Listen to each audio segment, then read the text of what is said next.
우리 시간에 이제 이 책 다 가져오셨죠? 예, 그리고 그래도 뭐 다는 아니더라도 조금 이렇게 펴보신 분, 펴봤다 한 번이라도 조금이라도 읽어는 봤다. 예, 네, 감사합니다. 네, 그래서 조금 그 앞에 부분을 제가 조금 정리를 좀 해드리고 여러분 같이 한번 조금 나눠보고 가도록 하겠습니다. 그냥 좀 읽기만 해가지고 좀 여러분 어려우실 수도 있고 좀 그랬을 것 같아서 내용들을 조금 같이 살펴보고자 합니다. 먼저 읽으신 분 조금 그 소감 좀 한번 좀 들어보면 좋겠습니다. 이 책을 읽으시면서 어떠셨는지, 또 특별히 좀 이런 부분이 좋았다라는 부분까지 같이 해주시면 더 고맙고, 좀 자원해서 해주시면 제가 커피 또 쏘도록 하겠습니다. 지난주에 제가 이재진 집사님 커피 한 잔 딱 보내드렸거든요. 오늘도 몇 잔이 될지 모르겠지만 또 여러분과 함께 나누도록 합니다. 자유롭게 좀 이렇게 같이 몇 분 안 되시니까 마이크 없어도 그냥 조금 뒤에서 얘기해 주셔도 좋을 것 같아요. 어떠셨는가? 좀 읽으신 소감이나 느낌 같은 거, 또 좋았던 거 조금 같이 나눠주실 분. 네.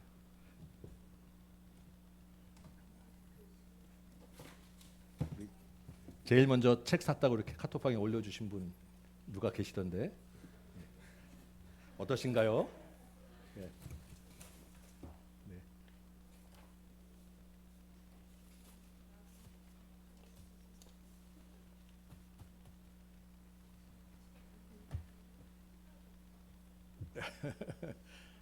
예. 우리 제가 박상훈 씨에게 커피 한 잔 보내드리고 싶어서 한번 말씀 잠깐.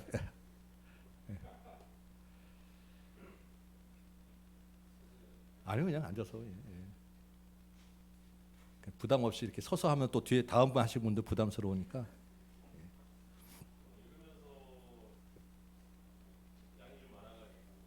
좀 많았죠 이번에. 예.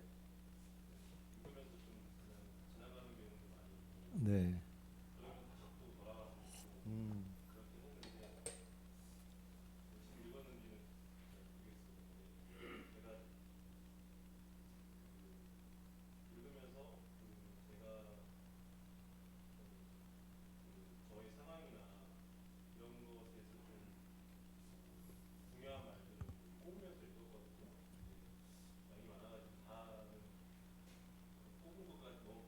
아, 네.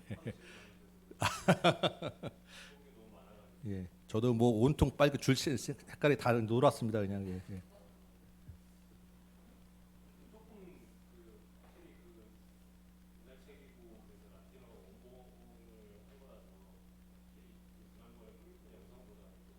그렇죠. 네.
감사합니다. 오, 제가 오늘 이렇게 정리하고 여러분과 같이 강의할 그 국은 제목들을 다 해주셨어요. 저하고 똑같아 지금. 예. 겸손하라, 인내하라, 주님 의지하는 십자가, 이게 오늘 강의할 새 주제인데, 야, 감탄이 저절로 나옵니다. 감사해요. 오늘 특별히 커피 또 한 잔 제가 보내도록 하겠습니다. 감사합니다. 우리 지난주에 커피 받으신 이재 집사님 커피값 하셔야죠. 아니, 책 읽으신 소감이나 느낌이 좀 어떠셨는지 간단하게 한마디. 네. 커피 반밖에 안 드신 것 같아요. 네.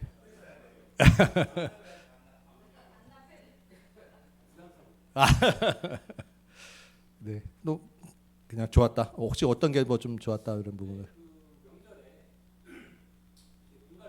음. 오. 네, 네.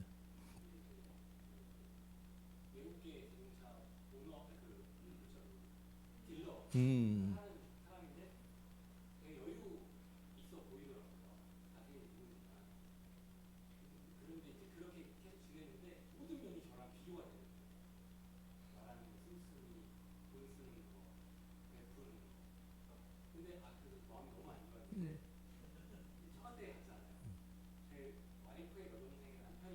음.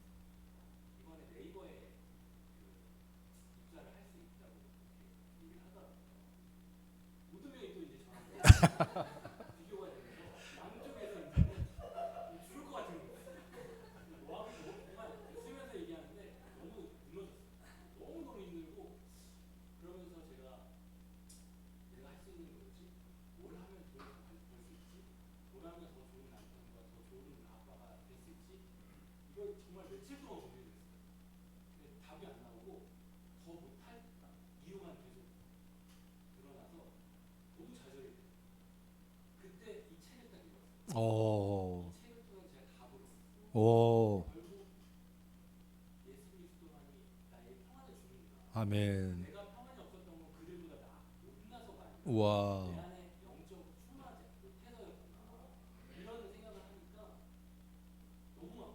아. 아멘. 야. 아, 너무 감사합니다. 네. 이번에 장 집사님이 한번 쏘시도록 그러면. 예, 앞에 장동선 집사님 말고 장원식 집사님. 아, 감사합니다. 네. 주님의 정말 큰 은혜가 있으셨어요. 그죠? 실제로 우리가 웃지만 우리도 그 상황이면 좀 힘들잖아요. 솔직히 마음이 불편할 수밖에 없는 상황인데 그런 상황에서 주님을 바라볼 수 있다라는 것 자체가 은혜인 것 같아요. 할렐루야. 주님 감사합니다. 예, 우리 좀 말씀하신 것처럼 이 책이 이제 그렇게 쉽게 읽혀지지는 않을 거예요. 그리고 제가 이렇게 보면서 조금 분량이 많았겠구나 사실 이제 생각이 좀 들긴 했습니다. 그래서 이번 다음 주에 이번에 못 하시더라도 좀 더 읽으시고 제 생각인데 또 한 책을 너무 오래 붙잡고 있으면 지겹거든요. 그래가지고 조금 힘들더라도 좀 빨리빨리 읽을까 했는데 제가 일단은 오늘은 이제 그 2부까지만 여러분 읽을 것으로 생각하고 2부까지만 조금 여러분과 좀 정리하고 좀 나누고 다음 주 이제 3부 또 여러분 같이 읽으시면 나누고 이렇게 조금 이렇게 가도록 해볼까 합니다. 이 1부에 보면 제목이 조금 제가 이렇게 설명과 간단하게 이제 정리하면서 내용들은 제가 좋았던 것 중심으로 정리해드리면 1부가 영적인 삶을 위한 거룩한 조언이었습니다. 그렇죠?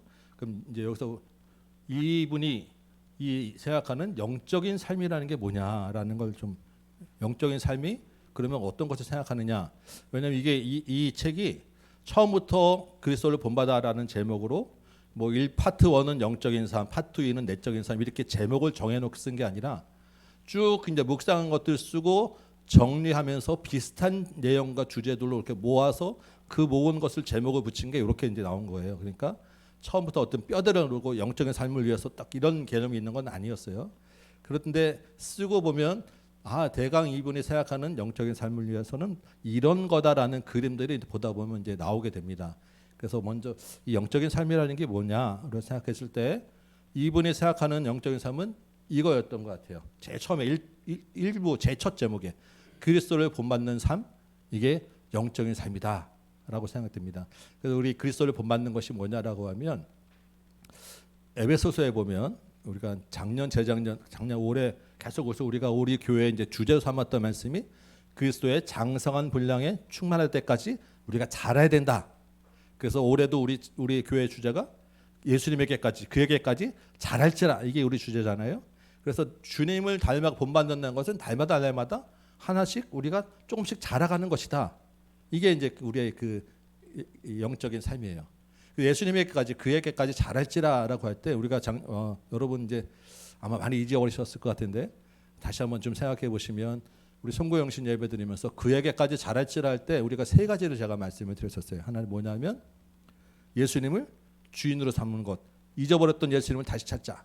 그래서 그때 예수님 부모들이 예수님을 잊어버렸다가 막 찾아오는 그런 말씀 나누면서 우리 주님으로 우리 잊어버렸던 주님을 다시 찾아야 됩니다. 오늘 본문에서도 제자들이 예수님을 생각하지 못하고 살았던 것 다시 예수님을 주인을 모셔야 됩니다. 그리고 우리는 늘 하나님의 자녀라고 하는 정체성을 가지고 살아야 됩니다. 그리고 서로 순종하며 섬김으로써 예수님에게 자라갑시다. 이게 우리 교회 올해 우리의 주제 목표였었습니다. 그래서 이 말씀이 사실 우리의 전체적인 이 그리스도를 본받아라고 하는 제목을 같이 아우르고 있구나 이런 생각을 하게 됩니다. 그래서 제일 첫 번째 그리스도를 본받아라고 하는 그 단락 첫 페이지에 보면 이런 글이 나와요. 우리 누가 한번 좀 읽어주시겠습니까? 제가 다 읽으면 저도 이제 목이 아프니까 한번 자원해서 그냥 편하게 이건 뭐 나누는 게 아니고 읽기만 하면 됩니다. 여러분 중에 누가 한 분이 좀 읽어주시면 좋겠습니다. 네.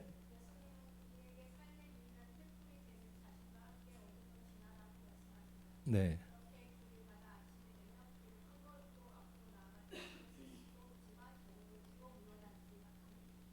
네, 이게 제일 첫 페이지에 나오는 글인데 저는 여기서 참 은혜가 되더라고요.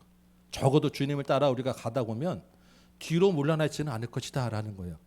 뒤로 물러나지 않을 것이다라는 말은 제자리에 있는 게 아니라 사실은 앞으로 나가는 거예요. 그 자체가. 그래서 우리가 너무 뭐 거창하게 반드시 뭐 해야 되지 이게 아니더라도 그냥 그 자리에서 하루하루를 버티고 살아내면 그 가운데서 주님이 나를 키워가시겠구나.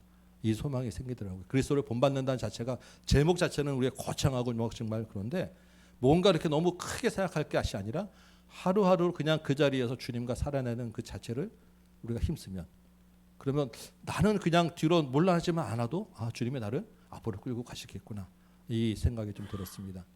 올해 지금 벌써 9월 달까지 예수님에게 잘하자라고 우리 여태까지 왔는데 여러분 얼마나 잘하셨습니까? 한번 생각해 보시면 좋을 것 같은데 제가 보기에는 그래도 또 요만큼씩 다 잘하셨어요. 그 중에는 요거보다 조금 더 잘하신 분도 있고 근데 중요한 것은 우리가 물러나지 않았다라는 거예요. 주님이 우리 안에 계시기 때문에 이 소망을 가지시기 바랍니다.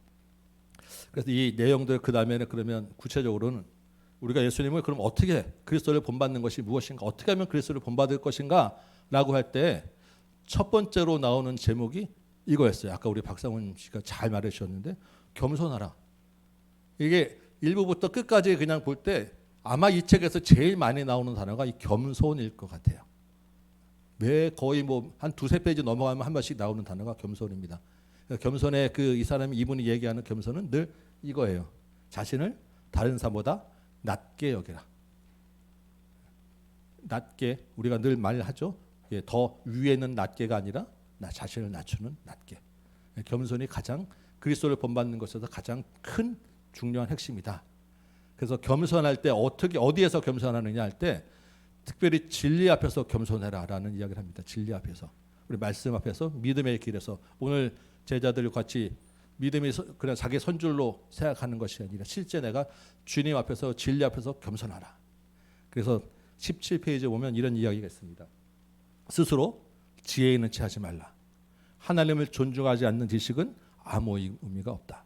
우리가 성경 지식을 아무리 안다 해도 실제로 그가 돼서 하나님을 존중하지 않으면 세상적인 지식 아까 뭐 네이버에 입사하고 뭐 어쩌고 해도 아무리 잘 나간다 해도 하나님을 아는 지식이 없으면 아무 의미가 없다. 중요한 것을 깨닫게 하셨잖아요. 하나님을 알면 그것으로 모든 것을 다 이길 수 있다라는 것. 두 번째는 그래서 이 부분도 저는 좀 마음에 와닿았습니다. 40페이지 보면 그리스도를 위해서는 스스로 어리석은 사람으로 비춰지자. 남들보다 좀 어리석은 사람이라고 내가 손가락질 하더라도 그리스도 앞에서는 괜찮다. 감수하자라는 이게 겸손이다라는 거예요. 여러분 우리가 살다 보면 내가 조금 특별히 모르는 이야기를 하면 입을 다물 수밖에 없는데 내가 아는 이야기를 하면 내가 아는 이야기인데 사람들이 조금 어설프게 얘기하면 같이 껴서 내가 뭐 막 이야기하고 싶어졌지 않겠습니까? 내가 말이 많아지고 막 이제 그게 아니야라고 이제 나갈 수 있는데 그러한 자리에서조차도 내가 좀 그리스도를 위해서라면 어리석은 사람이 되자. 어리석은 사람으로 인정 손가락질 받더라도 감사하자. 이게 진리 앞에서 겸손하자라고 하는 그런 묵상을 했는데 참 은혜가 되고 감동이 좀 되고 찔림이 많이 되기도 하더라고요. 내가 과연 어리석은 사람이까지 다른 사람을 더 높이고 나를 낮췄는가 할 때 이게 좀 쉽지 않은 부분이죠. 근데 진리 앞에서 우리가 그리스도를 본받는 자 된다 할 때는 그리스도를 위해서는 어리석은 자, 내가 잘 아는 분야에서조차도 어리석은 자가 되라라는 말씀을 좀 다시 한번 생각하면 좋겠습니다.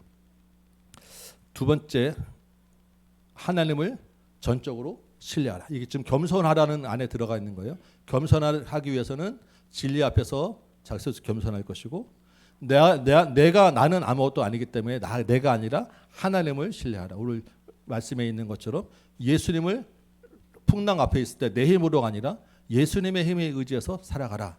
그렇기 때문에 25페이지부터 29페이지 보면 이런 이야기했습니다. 자신의 능력을 믿지 말고 하나님을 신뢰하고, 하나님을 신뢰하기 때문에 내가 너무 말을 많이 하지 말고, 하나님을 신뢰하기 때문에 내 안에 있는 악한 습관에서 벗어나라. 그래서 악한 습관에서 벗어나라고 할 때 이런 이야기를 좀 썼더라고요. 용기를 가지고 하루하루 악한 습관을 끊어내자. 악한 습관을 끊어내는 자체가 영적 싸움이기 때문에 하루하루 날마다 한 가지씩만 그 악덕을 제거해 나가자. 그리스도를 본받는 것이 정말 이 한 걸음 한 걸음씩이라고 우리 처음에 나눴잖아요. 이 똑같은 이야기를 하는 것 같아요. 그래서 많은 거 말고 우리 한 가지만 악덕을 끊어내자. 하나님을 신뢰하기 때문에 이 묵상들을 좀 같이 나누면 좋겠다 싶고요. 겸손하는 것이 처음에는 진리 앞에 순종하라 했고, 하나님을 전적으로 신뢰하라. 세 번째는 순종하기 때문에 참된 자유를 누리라. 순종하라는 이야기가 역시 겸손에 들어갑니다. 그럼 이분이 이야기하는 순종이 뭐냐라고 할 때, 순종은 내 생각이 아니라 권위 있는 사람이 생각하는 대로 나를 책임지는 나의 권위자의 생각에 따라가는 게 순종이다라는 거예요.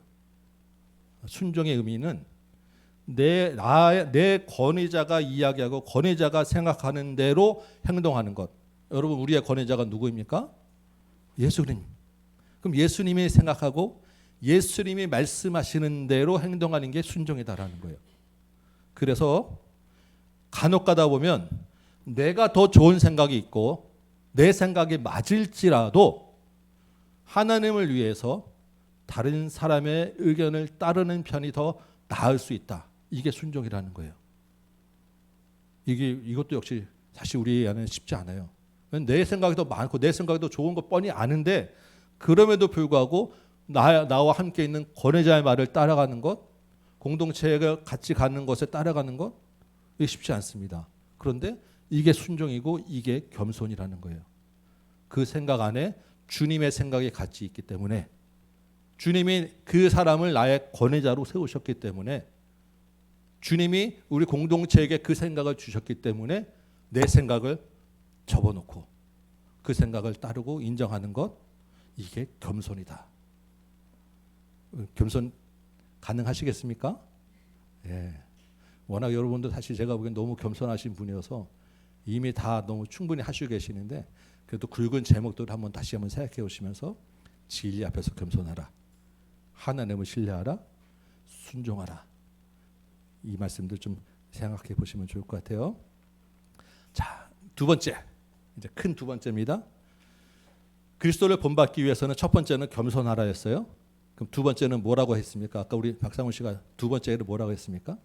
인내. 똑같아 저하고. 겸손 다음에 많이 나오는 단어가 인내였어요. 인내. 이 책에서 인내하라. 그 우리가 오늘 말씀에서도 우리 앞에 인생에는 많은 풍랑이 있잖아요.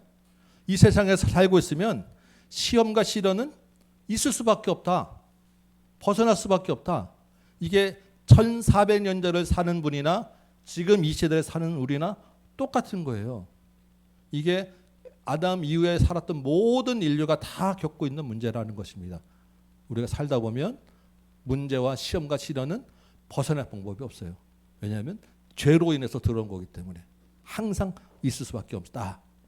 그럼에도 불구하고 이거 누가 한번 읽어주시겠습니까? 네. 다른 분 아까 또 우리 이영하 집사님 읽었으니까 다른 분 중에서 한번 누가 좀 읽어주시면 좋겠습니다.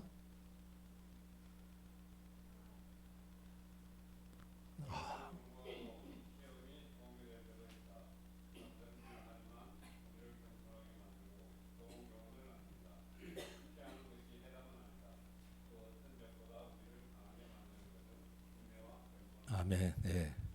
오늘 한 번씩은 다 읽어야 돼요. 우리 읽어야 될 게 계속 나오기 때문에 주저하지 마시고 빨리 매를 맞으시기 바랍니다. 네. 이 말씀 오늘 이상하게 그 설교하고도 맞고 다 똑같은 이야기를 계속 하고 있어요. 시험과 시련은 항상 있는데 그 시험이 유익이 있다. 왜? 겸손하게 만드니까. 내가 믿음이 없음을 알게 해주니까. 그래서 그 시험을 통해서 우리가 더 앞으로 나아가게 해주니까 시험은 유익하다. 그래서 그 시험을 통해서 우리는 인내와 겸손을 배울 수 있다. 하나 그리스도를 더 본받아 갈 수 있다. 그러니까 시험과 시련은 좋은 것이라고 할 수는 없겠지만 우리에게 유익이 있다라는 것을 생각하게 됩니다. 이분도 역시 이분은 수도원에서만 한 20세 정도 들어가서 90세 정도 넘어 돌아가실 때까지 수도원에서만 사신 분임에도 불구하고 그 수도원에서만 사는 인생에도 시험과 시련이 있다라는 거예요. 우리가 생각하기엔 수도원에서 무슨 시험가 있겠냐, 무슨 시련이 있겠냐 싶은데 그 수도원에서만 한 70년을 넘게 살아남을 불구하고 오직 말씀과 기도하고 묵상하는 것만 하고 성경 필사만 하고 살았는데도 불구하고 시험과 시련이 있더라. 이분이 깨달은 겁니다. 근데 그 시험과 시련이 그 자신을 강하게 만들더라. 그래서 그 시험과 시련을 통해서 예수님을 닮아가게 만들더라. 그럼 이 세상에서 사는 우리는 오죽하겠냐는 거예요. 시험을 기쁘게 받으시는 여러분 되시기 바랍니다. 그래서 이런 이야기가 또 마지막에 있습니다. 시험 인내에 대해서 힘겨운 순간을 인내하는 것이야말로 은혜다. 그래서 그 은혜 가운데 우리가 성장하고 자라고 있다. 여러분 말씀이 좀 와닿습니까? 여러분 가운데 다 어려움이 있으실 텐데 그 어려움 가운데 은혜로 내가 믿음이 자라고 있구나라고 여러분 믿음으로 받으시기 바랍니다. 세 번째, 이런 이야기를 합니다. 거룩한 사랑으로 선행을 베풀라. 주님을 의지하는 마음으로 사랑하라, 서로 사랑하라라는 거예요. 그 사랑할 때 주님은 그 사랑하는 마음의 동기를 보신다고 이야기를 해요. 동기를. 하나님은 선행의 동기를 헤아리시는데 그 선행의 동기도 내가 저 사람을 정말로 도와줘야지, 저 사람은 불쌍해라고 하는 것 이상에 예수 그리스도에 대한 빨간 것이 잘 보이십니까? 예수 그리스도에 대한 사랑으로 행하는 것이 가장 으뜸이다. 우리의 선행과 우리의 행동의 모든 가장 중심은 그리스도를 사랑하기 때문에, 내가 하나님을 사랑하기 때문에 다른 사람을 사랑하고, 하나님을 사랑하기 때문에 섬기고, 하나님을 사랑하기 때문에 돕는다. 하나님을 사랑하기 때문에 나에게 주신 것을 베푼다. 이게 주제입니다. 예전에 얼마 전에 한번 말씀드렸잖아요. 그렇죠? 사랑하기 때문에 제가 먹고 싶은 고기 양보한다니까요. 여러분도 다 마찬가지실 거예요. 우리 중심에 가장 중요한 것은 내가 주님을 사랑하기 때문에 돕는 거예요. 저 사람이 나보다 못하기 때문에, 그래서 내가 도와줘야 되기 때문에 이게 아니라는 거예요. 기본적으로는 내가 저 사람보다 밑에 있는데 그래도 불구하고 내가 저 사람을 그리스도를 사랑하는 마음으로 돕는다, 사랑한다. 그래서 이 사랑에는 어디까지 우리가 사랑해야 되냐면 39페이지는 이렇게 되어 있습니다. 이건 긴 거는 제가 여러분에게 항상 좀 부탁을 하게요. 누가 한번 읽어주시기 바랍니다.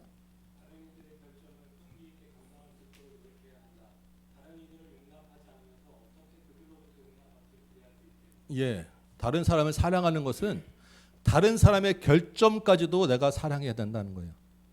다른 사람의 정말 그 잘못된 것, 다른 사람의 그 결점은 나에게 피해를 주잖아요. 그 다른 사람의 결점 때문에 공동체가 힘들어질 수도 있잖아요. 그럼에도 불구하고 그 결점을 용납하고 사랑해라. 이게 무슨 말입니까? 바꿔 말하면 원수를 사랑해라, 이 얘기 아닙니까? 오른뺨 치는 자를 왼뺨 돌려대라. 이게 그리스도를 사랑하기 때문에 가능한 일이고, 이렇게 그리스도를 사랑하는 자가 그리스도를 닮아가는 것이다. 왜냐하면 주님이 그렇게 사셨기 때문에. 그렇죠? 주님이 우리를 위해서 십자가에서 모든 고난 받으셨잖아요. 그렇게 하기까지 사랑하라는 것, 그게 우리 안에서 그리스도를 닮아가는 일이다 라고 이야기를 합니다. 그리스도를 닮아가는 단계가 점점 더 쉽지 않죠. 근데 실제로는 작은 것부터 하나만 하기 때문에 어렵지 않다. 그래서 우리가 뒤로 물러나지만 않으면 된다. 주님을 따라가면 그냥 그 자리에서 물러나지만 않으면, 정말 작은 것 하나만 하면 우리는 그리스도를 닮아가고 있다. 이게 이 책이 처음 시작할 때 우리에게 주신 소망입니다.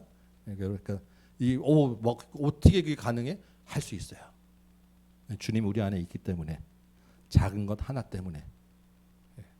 오늘 여기서 누구 하다가 혹시 왜 저분은 이렇게 좀 티냐 용납하시고, 저분은 좀 이런 마음 자체 하나를 용납할 때 우리는 그리스도를 닮아간다라는 거예요.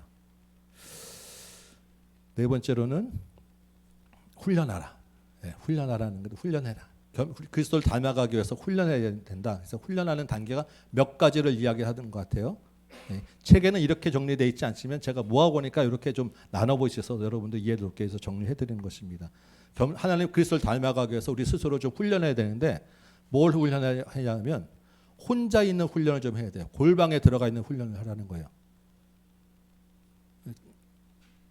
골방에서 뭐 합니까? 내 주님과 나만의 개인적인 시간을 좀 가질 필요가 있다라는 것입니다.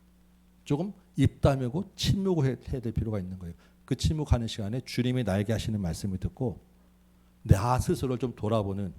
우리는 늘 이렇게 같이 있고 뭔가 혼자 있으면 불안하잖아요. 근데 우리 스스로가 좀 주님 앞에서 개인적인 혼자 있는 주님과 나만의 시간 좀 가질 필요가 있더라. 두 번째는 내 안에 있는 내 자신의 소리, 양심의 소리, 나의 모습을 좀 돌아볼 필요가 있더라. 세상의 잘못은 비웃는데 정작 내 안에 있는 결점은 내가 잘 보지 못하는 경우 있잖아요. 다른 사람의 결점을 용납한다고 다른 사람 무슨 잘못했나 내가 저거 용납해야지 하고 있는데, 실제로는 내 안에 그보다 더 큰 것이 있는데, 내 양심에서는 그 이야기를 꾸준히 계속해서 나에게 하는데 나는 그것을 무시하고 나는 아니야라고 무시하는데, 그런 내 내면에 있는 소리에 귀를 기울이라. 이것도 훈련이 필요하다라는 이야기를 하는 것입니다. 세 번째로는 이게 요즘 뭐라 그럴까요? MBTI 이런 상담, 심리 이런 쪽에 이제 정신과적인 이야기들 많이 하잖아요. 이게 필요하다 생각됩니다. 인간에 대한 이해가 필요하다. 이 목회자에게 가장 필요한 것은 영성과 이제 말씀에 대한 지식일 텐데, 그와 같은 비중으로 정말로 중요하다고 선배 목사님들이, 유명하신 분들이 늘 얘기하는 게 뭐냐면 인간에 대한 이해가 필요하다. 인간에 대한 이해가 필요하다라는 이야기를 합니다. 우리는 이 땅에서 고통과 무관할 수 없고 우리 속에서 각자 여러 가지 다 다른 생각들을 하고 있는데, 그 인간이 어떻게 사고하고 어떻게 흘러가는지를 이해하는 것이 정말 필요하다. 이 땅에서의 우리의 모든 여러분의 각자가 서로를 이해하고 우리 인간에 대한 이해를 넓힐 때 우리가 그리스도를 본받아갈 수 있다. 그 다음에 또 우리가 훈련해야 될 것은 죽음을 준비하라. 우리는 곧 내일 죽을 것처럼, 그러면 오늘 하루를 정말로 정갈하게 조심해서 계획을 세워서 살 수 있지 않겠냐. 하루하루를 그냥 살지 말고 내일 죽을 사람처럼 살아라. 내일 죽으면 어떻게 되죠? 죽은 다음에는 심판이 있죠. 하나님의 심판 앞에 설 것을 또한 대비하고 살아라. 우리가 주님 다시 오실 것을 우리가 기대합니다라고 찬양하고 이야기를 많이 하지만 정말로 내가 곧 죽을 것이라는 생각은 잘 안 들어요. 왜냐하면 아직은 내가 젊기 때문에, 아직은 내가 죽는다는 생각이 안 드는데, 우리가 정말로 하나님 앞에 설 것을 생각하면 하나님 앞에 선다는 것은 내가 죽는 일입니다. 그리고 주님이 다시 오신다는 생각하면 이 세상이 끝난다는 생각을 해야 돼요. 그러면 하나님이 이 땅이 아니라 다 하나님 나라를 바라보면서 마음을 다해서 살게 될 것입니다. 내가 심판을 생각하고 죽음을 두려워하면 오히려 죽음과 벌과 심판이나 지옥을 두려워하지 않게 살 것입니다. 크리스찬 중에서도 많은 사람들이 이런 생각을 해요. 내가 정말 지옥 가면 어떻게 하지? 그래서 막 내가 정말로 주님을 믿음에도 불구하고 나 지옥 가면 안 되는데라고 하는 두려움 속에 사는 사람이 의외로 많아요. 왜 그렇습니까? 지옥에 있는 걸 아니까. 근데 내가 거기 갈 자신은 없는 거예요. 그래서 자다가도 그 지옥에 대한 두려움이 늘 있어서 그 이야기를 섬뜩섬뜩하는 사람이 생각보다 많아요. 믿음의 문제죠. 믿음의 문제인데 이분의 지금 훈련하는 그 이야기를 생각해 보면 오히려 내가 그 죽음을 자꾸 생각하고 훈련해서 그것을 넘어서는 과정도 필요하겠다라는 생각을 하게 됩니다. 여러분 중에도 혹시 어떤지 모르겠어요. 죽음에 대한 두려움, 그래서 죽음 이후에 지옥에 대한 심판에 대한 두려움이 혹시 있다고 생각하시면 주님 앞에 그것을 내려놓고 그것에 대한 문제를 자꾸 여러분은 훈련하고 생각해 나가시기 바랍니다. 그게 그냥 늘 그것만 가지고 있어서 해결될 일이 아니에요. 우리가 예수를 믿으면서 그런 그 두려움 가지고 살면 우리가 무슨 기쁨이 있겠습니까? 그렇죠? 죽음과 심판을 넘어서는 그러한 그리스도를 본받는 여러분 되시기 바랍니다. 여기까지가 이렇게 보면 일부 얘기가 쭉 나옵니다. 주의 영심 주제는 겸손하라는 거였고 인내하라는 거였어요. 그게 그리스도를 본받는 길입니다. 되셨습니까? 여기까지 이제 일부 쭉 읽으셨어요. 이렇게 했다고 그냥 넘어가시지 말고 집에 가서 혹시 안 읽으신 분 있으면 제가 이렇게 한 것보다 여러분 각자에게 더 좋은 구절이 아마 있으셨을 거예요. 그거 붙잡고 여러분의 영성을 또한 키워나가시면 됩니다. 2부는 이런 이야기를 합니다. 2부의 제목은 내적인 삶을 위한 거룩한 겉면, 앞에는 영적인 삶을 위한 거룩한 조언. 이게 사실 그 말이에요. 그렇죠? 겉면이나 조언이나 영적인 삶이나 내적인 삶이나 비슷한데 그러면 굳이 그런 앞에 1부는 영적인 삶이라고 하고 2부는 그 내적인 삶이라고 제목을 했을까? 이분이 생각하는 이 내적인 삶이라는 그 개념은 뭘까라고 한번 좀 먼저 그걸 좀 생각해 봐야 될 것 같다라는 생각이 들었어요. 여러분 내적인 삶이라고 있다고 하면 또 뭐가 있습니까? 외적인 삶이 있겠죠. 이분이 생각할 때 내적인 삶이라서 얘기하는 것은 이거는 내적인 삶이야 그러면 이게 아닌 외적인 삶이라는 게 있다는 거예요. 그럼 이 내적인 삶과 외적인 삶은 어떻게 다른 것인가? 라고 할 때 여러분 어떻게 다릅니까? 내적인 삶하고 외적인 삶하고 내적인 삶은 마음이고 외적인 삶은 뭐 외모 이런 걸까요? 네, 비슷할 것 같은데 제가 이렇게 책을 보니까 이게 딱 이거라고 명확하게 이런 개념을 이야기하지 않는데 이 문장을 보면서 이분이 생각하는 내적인 삶이 이거가 아니겠냐라는 힌트를 좀 받은 게 있어요. 첫 번째 이 내적인 삶의 첫 단락에 보면 67페이지에 이 내적인 즐거움에 관해요라고 할 때 이런 글이 있습니다. 이거 누가 한번 읽어주시겠어요? 어디서 우리 한성배치를 한번 읽어주실래요? 보입니까?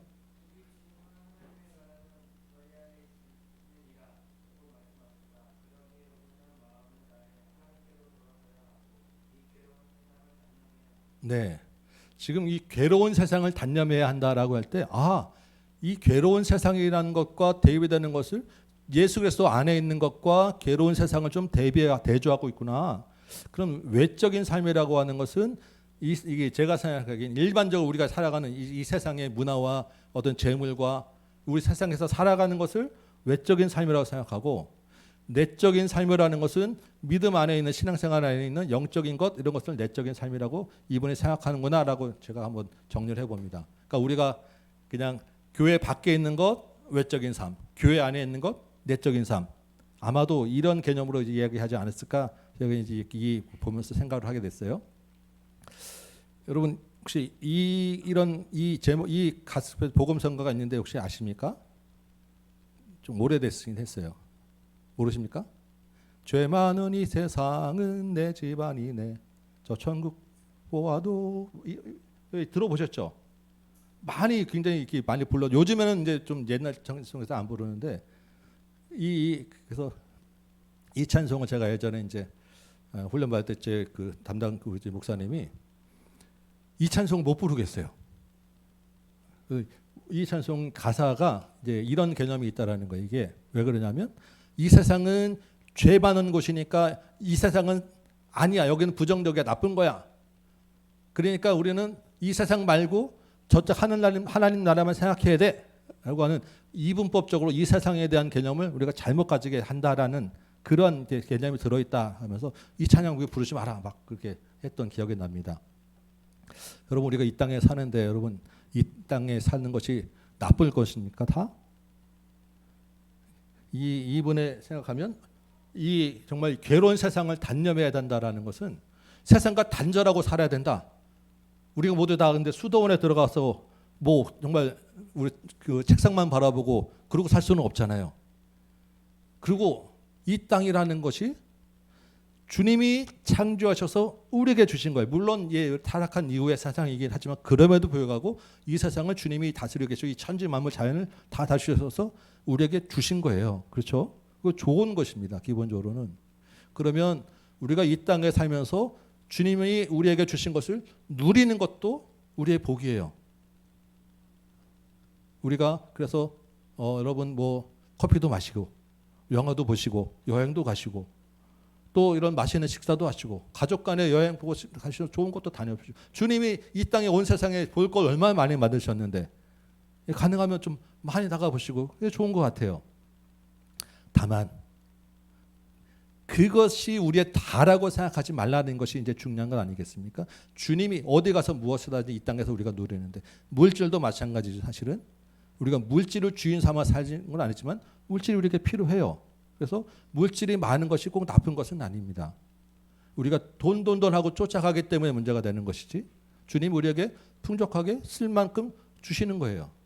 그러니까 이 땅의 것들이 나쁜 것이 아닌데 잘못 우리가 내적인 삶을 생각하다 보면 이분도 이런 의도로 하지는 않았겠지만 이분이 살면서 수도원에 살면서 여러 가지 이런 묵상과 영성을 생각하다 보면 자칫하면 세상과 단절하고 살아야 된다라고 우리가 잘못 생각할 수 있기 때문에 그런 개념은 우리가 아니다라고 제가 좀 설명을 드리는 거예요. 우리가 기본적으로는 이 땅에서 주님이 주신 것을 누리며 사는 것이 복이다.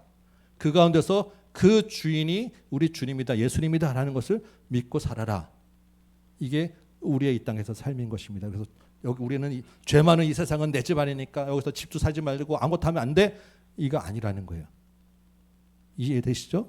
충분히 우리 안에서 이 땅에서 살면서 이 땅에서 주님이 주신 건 누리면서 여기서 하나님 나라를 세워가자. 이게 우리의 믿음이고 우리의 신앙 방향입니다. 그러면 어떻게 그러면 우리가 살 것이냐라고 할 때 67페이지 보면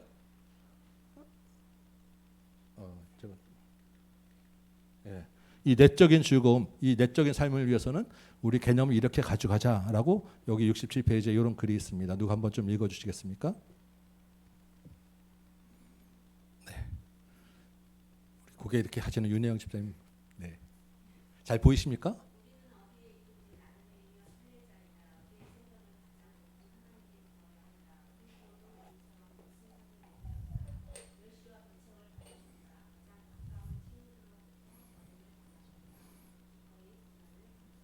네, 그래서 우리 내적인 삶의 즐거움 위해서 우리는 나그네로 살자, 여행자로 살자. 여러분 여행자로 살면 좋습니다. 여행 다니는 거죠. 날마다 그 지역에 맛있는 거 먹으러 다니고 좋은 거 보러 다니고 우리 이 땅에서 그렇게 살자는 거예요. 주님 안에서 기쁘게 누리면서. 다만 여행자는 여기 그 집이 자기 집은 아니에요. 거기서 영원히 머물러 살 것처럼 거기다가 뭐 다 하고 그러고 살지는 않습니다. 우리는 내 집은 저기 딱 있다라는 것을 기본 전제로 살자. 그렇지만 이 땅에서 우리 나그네며 순례자로 살아가자. 왜냐하면 그리스도도 이 땅에 오셨다가 머무르셨어요. 그리고 다시 물론 가셔서 우리 안에 계시지만 이 땅을 영원히 사실 것으로 우리가 살지 않다라는 것을 기억하며 살자. 이게 내적인 삶에서는 우리에게 주신 가장 큰 핵심 주제일 것 같습니다. 그러면 이런 내적인 삶을 살 때 우리에게 필요한 것은 우리는 예수님만을 사랑하는 것. 예수님을 주님이 우리 안에 있기 때문에 주님이 우리와 주님과의 관계에 있어서 가장 중요하다. 그래서 내가 예수님만을 사랑하기 위해서는 하나님과 나와의 관계만 생각하자. 다른 사람, 다른 것들은 하나님만을 바라보다 보면 자연적으로 다른 것을 내가 세상 것들 어떤 다른 그 육체적인 것, 죄악된 것은 멀리하게 된다. 그래서 내가 주님만을 생각하자. 주님은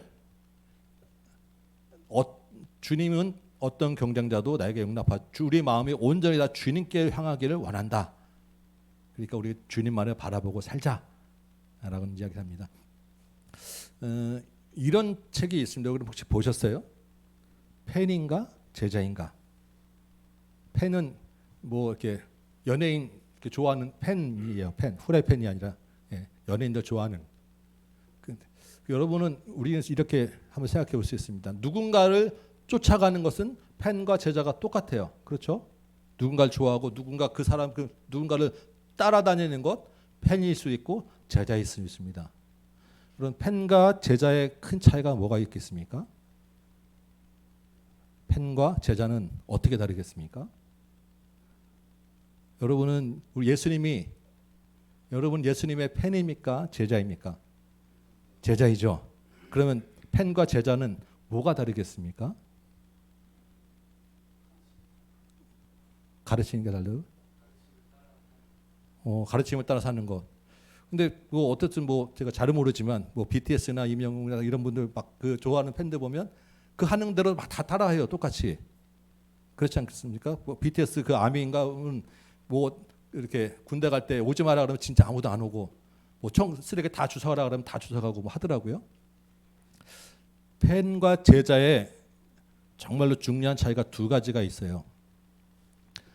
뭐냐면 팬은 언제든지 대상을 바꿔요.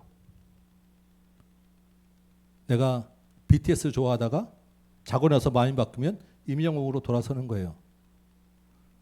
손흥민 좋아하다가 언제든지 바꾸면 다른 쪽으로 돌아서는 겁니다. 이게 팬이에요. 제자는 그렇게 바꿀 수 없는, 한번 따르면 끝까지 따라가는 게 제자입니다. 그래서 우리는 예수님을 팬이 아니라 제자로 따르는 거예요. 팬과 제자의 또 하나의 차이는 팬은 그 따르는 대상을 대신하지 않아요. 무슨 말이냐면 필요할 때 그 대상이 고난받을 때 팬은 언제든지 버려요. 제자는 그 스승이 고난받으면 그 고난받는 자리에 같이 가서 그 스승을 대신하는 게 제자입니다. 그래서 우리는 팬이 아니라 제자인 거예요. 예수님은 우리에게 팬을 요구하는 게 아니라 제자로서의 그 제자도를 원하세요. 끝까지 다른 것 말고 팬처럼 왔다 갔다 하지 말고 팬은 얘도 좋아하고 얘도 좋아하고 얘도 좋아할 수 있는데 제자는 스승 하나만 두고 따라가는 제자로 살길 원하시는 거예요. 왜냐하면 주님도 우리를 그렇게 사랑하시니까. 이게 예수님 말을 사랑하라 하는 이야기입니다.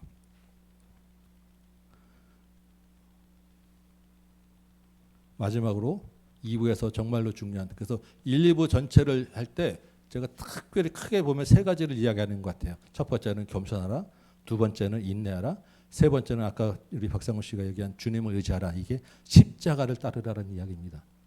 그래서 정말로 많이 나오는 단어가 겸손과 인내와 십자가예요. 이 86페이지, 87페이지 보면 여러분 읽으셨는지 모르겠어요. 한 반 페이지 정도로 이렇게 두 가지를 쭉 대조합니다. 앞으로 눈으로 한번 보세요. 많은 사람은 이러이러한데 그 중에 드물게 이렇게 하더라. 많은 사람은 이러이러한데 그 중에 몇 사람만 이렇게 하더라. 이게 이런 얘기예요. 많은 사람은 예수님의 하늘나라를 사랑하는데 그 중에서 십자가를 지는 사람은 드물다. 많은 사람은 자기의 위로를 원하는데 그 중에서 고난을 소망하는 사람은 아주 드문 몇 사람이더라. 많은 사람은 예수님과 식탁에 앉고자 원하는데 그 중에서 정말로 금식에 동참하려고 하는 사람은 소수더라. 점점점 몇 가지가 더 있어요. 자, 여러분은 많은 사람에 포함됩니까? 아니면 몇 안 되는 사람에 들어갑니까? 지금 어떤 인생을 살아가는 거예요? 우리는 다 하늘나라에 있기를 다 소망해요. 우리는 다 주님의 위로가 있길 원하고 예수님과 함께 식탁에 앉아서 밥 먹는 거 원해요. 그런데 주님은 같이 밥 먹는 것도 좋은데 같이 나를 위해서 굶어줄 사람은 누가 있냐 이거 보신다는 거예요. 그거는 몇 안 되더라. 어느 편에 서야 될 것이냐. 주님이 누구나 다 주님이 주시는 위로를 원하는데 주님이 십자가를 질 때 나도 같이 십자가를 지는 사람 정말 몇 명이 있겠냐. 실제로 예수님의 제자들 중에 아무도 없었잖아요. 십자가 밑에 다 도망간다니까요. 우리는 어떻겠냐라는 거예요. 나는 어떤가? 나는 과연 십자가 밑에서 어디에 있을까? 이 묵상을 이분이 그 수도원에서 정말로 깊이 고민하면서 이 묵상을 하더라라는 것입니다. 제가 이걸 안 띄워들었군요. 예. 이런 내용들이 있는데 그래서 우리 오카노 목사님 잘 아시죠? 오카노 목사님이 정말 이렇게 아주 유명한 설교 중에 이 말을 하셔서 이 기독교 내에 굉장히 우리 참 굉장히 그 유명한 말로 전해져 내려오는 한 문장이 있습니다. 이런 말씀하셨어요. 십자가를 멀리하는 것은 천박한 신앙이다. 그리스도의 기독교에서 십자가가 없다면 기독교는 천박한 종교다. 정말 뼈 때리는 그런 말씀이었던 것 같아요. 우리 안에서 십자가를 뺀다고 하면 우리는 세상 가운데 정말 아무것도 아닌 짓밟히는 소금보다도 못한 존재일 거예요. 천박하게 저 뭐 하는 짓이야 라고 해도 우리는 아무 얘기할 수 없는 십자가가 없다고 하면 그리스도를 닮아간다는 것은 그리스도의 십자가를 내가 진다라는 것입니다. 그래서 십자가를 지는 길은 이런 것이다. 예수님과 함께 죽으면 나도 예수님과 함께 살 것이고 예수님의 형벌에 참여한다면 예수님의 영광도 함께 누리게 될 것이다. 이 90페이지 누가 한번 좀 읽어주시겠습니까? 아주 제가 감동이 되는 글귀가 있어가지고 제가 읽기보다는 여러분들 누가 읽어주시면 좋겠습니다.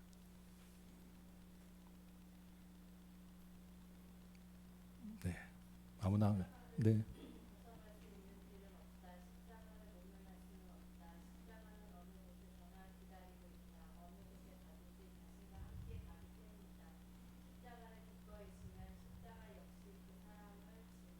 네, 우리는 십자가 지는 것을 두려워하는데 내가 십자가를 지면 십자가가 나를 지고 간다는 거예요.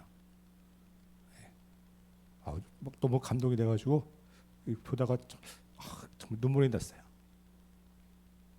십자가는 예수를 믿겠다고 하면 나하고 떨어질 수 없는 관계라는 거예요. 무조건 나와 내가 어디 가든지 항상 있을 수밖에 없는 것입니다. 내가 원하지 않아도 십자가는 항상 내 옆에 있는 거예요. 그래서 나는 십자가 없어 하고 아무리 생각한다 그래도 십자가는 나를 이렇게 떨어지지 않아요. 그 십자가라는 게 뭐겠습니까? 고난이고 어려움이고 멸시천대 이런 건 아니겠어요? 예수 이름 때문에 받는 여러 가지 것들이 있는데 내가 십자가를 기꺼이 지면 십자가를 인정하고 십자가가 내 옆에 있다라고 믿으면 오히려 십자가가 나를 지고 가서 내가 그 십자가 위에 올라가서 내가 그 영광을 받게 된다라는 거예요.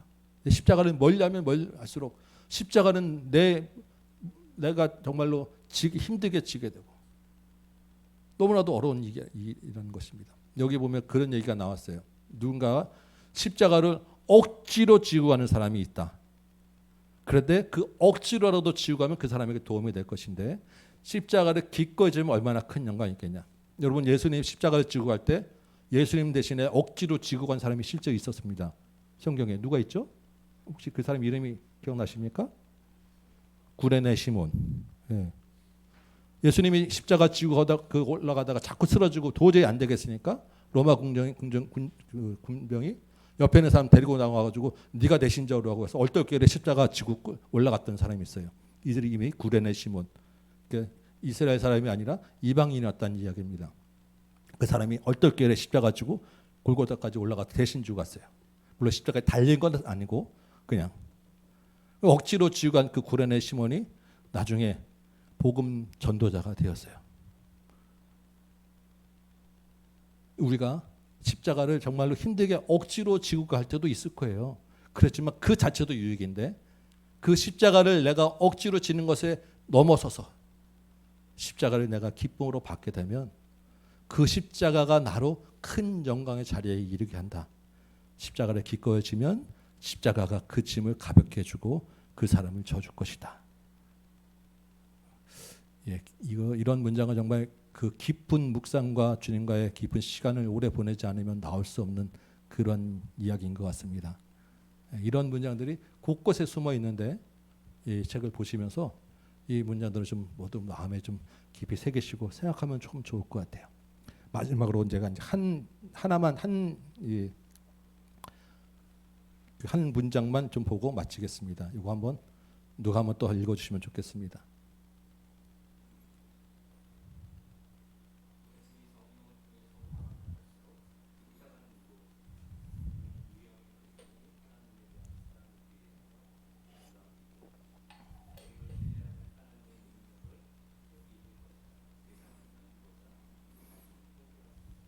네, 우리가 지금 그리스도를 본받자라고 해서 그리스도 안에서 자라가자라고 얘기하잖아요. 그리스도를 본받으면 본받을수록, 그리스도를 닮아가서 우리가 영적으로 자라면 자랄수록 우리에게 닥치는 십자가는 점점 더 커져서 우리에게 더 많은 어려움과 고난과 힘든 게 있을 것이다라는 것입니다. 이게 좀 말이 안 되지 않겠습니까? 우리가 믿음이 자라면 쉬워져야지.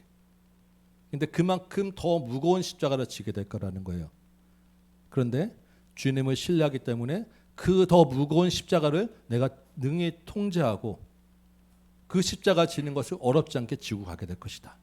이게 십자가의 여러 참 오묘한 역설입니다.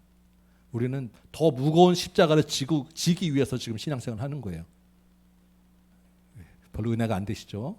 근데 그 십자가가 더 우리에게 실제로는 은혜라는 것입니다.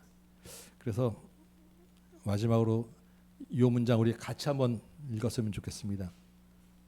보이십니까? 네, 함께 읽겠습니다. 시작.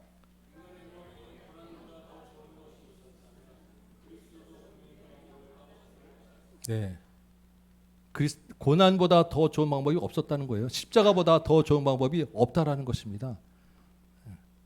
그래서 주님이 우리에게 고난을 주시고 십자가를 지라 하신다. 그것도 믿음이 자라면 자랄수록 더 큰 십자가를 지라 하신다. 그거보다 더 좋은 방법이 없기 때문에 이번 한 주 동안에 그리스도의 십자가를 잘 묵상해 보시면서 나에게 주어진 십자가를 기꺼이 지는 신앙으로 또 한 번 더 올라갔으면 여러분 되시기 바랍니다. 1부, 2부까지 제가 이렇게 한번 정리를 해드렸고 이렇게 보면 좀 이렇게 어렵지는 않습니다. 그렇죠? 다시 한번 보시면서 책을 읽으시고 이미 이제 읽으신 분 이번 주에 3부하고 이제 4부까지 한번 읽어오시면 좋을 것 같아요. 다음 주에 제가 3부, 4부 한번 이렇게 정리해드리고 그 다음 주에 마지막 이제 5부가 성찬인데 성찬에 가는 것걸 설명드리고 그 다음 책 소개함으로써 앞으로 이제 3주 정도 이 책 한번 더 이렇게 같이 보도록 이렇게 합니다. 근데 문제는 제가 이렇게 정리를 해드리지만 여러분이 읽으셔야 영적으로 성장이 됩니다. 아시겠죠? 자, 이 한 주 동안 또 여러분의 영적 성장을 기대하면서 제가 기도하고 마치도록 하겠습니다. 주님, 우리에게 십자가를 주시고 십자가를 지라 하시는데 우리 믿음이 연약하고 무지하여서 우리가 자꾸 주저하고 물러났음을 고백합니다.